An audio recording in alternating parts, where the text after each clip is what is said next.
جب اسماعیل علیہ السلام بھی جوان ہو گئے اور ابراہیم علیہ السلام ایک مرتبہ پھر آئے تو اللہ تعالیٰ نے حکم دیا ابراہیم اب تم میرے عبادت کے لیے میرا گھر بناؤ. اب یہ آخری مرحلہ ہے. لگ گئے گھر بنانے میں. وَإِذْ يَرْفَعُ إِبْرَاهِيمُ الْقَوَاعِدَ مِنَ الْبَيْتِ وَإِسْمَاعِيلُ رَبَّنَا تَقَبَّلْ مِنَّا إِنَّكَ أَنْتَ السَّمِيعُ الْعَلِيمُ. یاد کرو زمانے کو جب اللہ کا ایک مستری جس کا نام ابراہیم تھا اور اللہ کا ایک مزدور جس کا نام اسماعیل تھا، یہ دونوں اپنے رب کی مزدوری کر رہے تھے اور کعبے کی دیوار اٹھاتے جاتے تھے اور کہتے جاتے تھے ربنا تقبل منا انک انت السمیع العلیم. اے ہمارے رب ہماری اس کاوش کو قبول کر لے، تو سننے والا ہے، جاننے والا ہے. اور اس کے بعد کیا دعا کیا؟ ربنا وجعلنا مسلمین لک. اے رب ہم دونوں باپ بیٹوں کو اپنا مسلم بنا کر رکھ اور ہماری نسل میں ایک امت مسلمہ پیدا کر. سنیے ابراہیم علیہ السلام کی دعا کعبے کی تعمیر کے وقت. امتم مسلمۃ لک. وہ کون ہے امتم مسلمۃ لک؟ وہ آپ ہو. قرآن کہتا ہے ملت ابیکم ابراہیم. مسلمانوں تم کچھ نہیں ہو، صرف ابراہیم کی ملت ہو. وَأَرِنَا مَنَاسِكَنَا وَتُبْ عَلَيْنَا إِنَّكَ أَنْتَ التَّوَّابُ الرَّحِيمُ.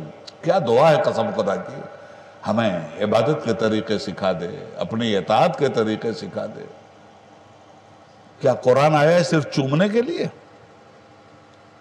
گندا تعویذ کے لیے؟ قرآن آیا ہے عمل کروانے کے لیے. بہت بد نصیب ہیں وہ لوگ جن لوگوں نے کلمہ پڑھا ہے اور قرآن نہیں پڑھا ہے. اور قرآن پڑھا بھی ہے اگر عمل نہیں کر رہے ہیں تو اگر عالم ہے تو وہ بھی ظالم ہے. جب یہ دعا کر چکے اب آئے اس جگہ جہاں تاریخی مراحل کی تکمیل کا وقت آیا. ہو گیا. اب اس کے بعد باپ بیٹا نے ہاتھ اٹھایا، کہا مالک تیرے مزدور مزدوری کرنے کے بعد تو اس سے بھیک مانگ رہا ہے. کعبے کے بیمار کعبے کی تعمیر کے بعد کہتے ہیں مالک اب ہم تجھ سے بھیک مانگ رہے ہیں. بھیک میں کیا مانگا؟ ربنا وبعث فیہم رسولا منہم یتلو علیہم آیاتہ ویعلمہم الکتاب والحکمت ویزکیہم انکا انت العزیز الحکیم. مولا اب بھیک میں ہم تجھ سے امام الانبیاء مانگ رہے ہیں. بھیک میں اپنی نسل میں ہم خاتم النبیین مانگ رہے ہیں. بھیک میں ہم تجھ سے آمنہ کا لال مانگ رہے ہیں. بھیک میں ہم تجھ سے عبداللہ کا لقب جگر مانگ رہے ہیں.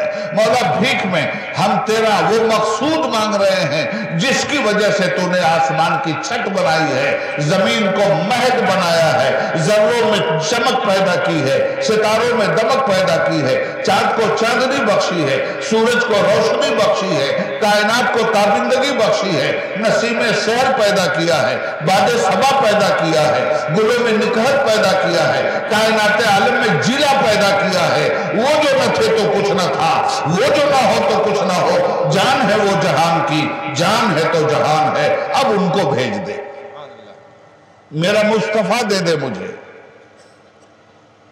یہ دعائے ابراہیم ہے.